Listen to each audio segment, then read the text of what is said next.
This is a Last Judgment scene, which might surprise you because there's no vision of God or angels or thrones. To make sense of it, we have to trace our way back to one of the oldest motifs in art, and it begins with ancient Egypt. This is the Papyrus of Ani, and a dead man enters into an afterlife.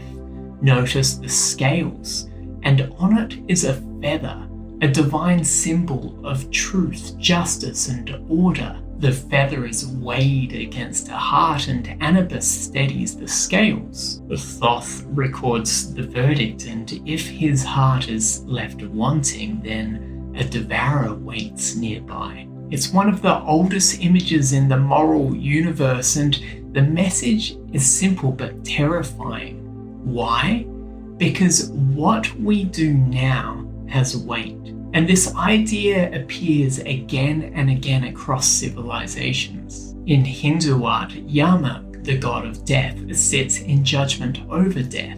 In Buddhist China and Korea, the 10 kings of hell sit in judgment over an underworld court, like some kind of divine bureaucracy. In this Islamic manuscript, there's a day of resurrection where there's a bridge over hell.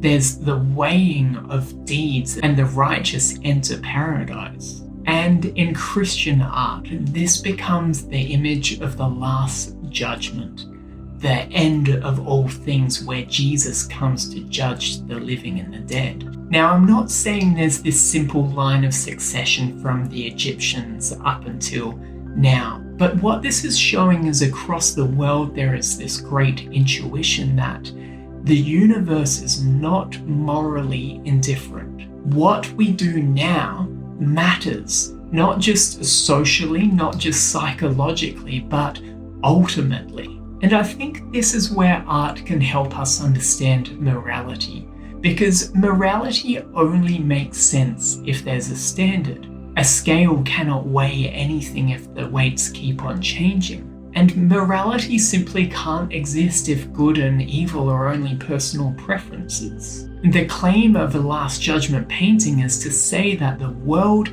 overflows from God, and so all things are contingent to God.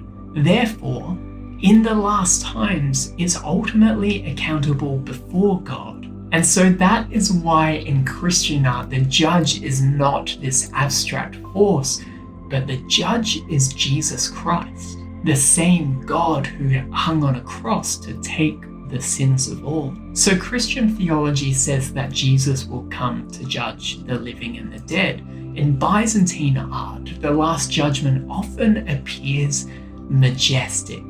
We often see the blessed rising to the right of Jesus as the damned go down on the left. In the Sistine Chapel, Jesus literally opens up his body as this whole scene unfolds. His arm is raised and everything turns around him. The whole world is tumbling. Bodies fall and the blessed are drawn upwards while the damned are pulled down. Here Michelangelo paints himself as a sack of flesh, drawn up by Saint Jerome. You see, when you know this future waits, it impacts the present, and it makes present life have gravity. And this is why Vermeer does something quite astonishing. He takes that vast cosmic drama, the Last Judgment, and he actually places it in this domestic room.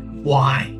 This woman stands between earthly riches, and behind her is this painting of eternal judgment. And suddenly everything in this room starts to make sense.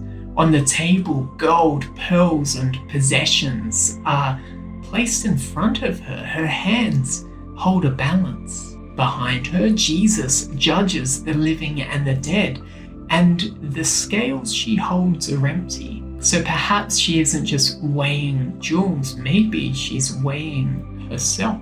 But what I love is that Vermeer makes this Last Judgment scene so quiet.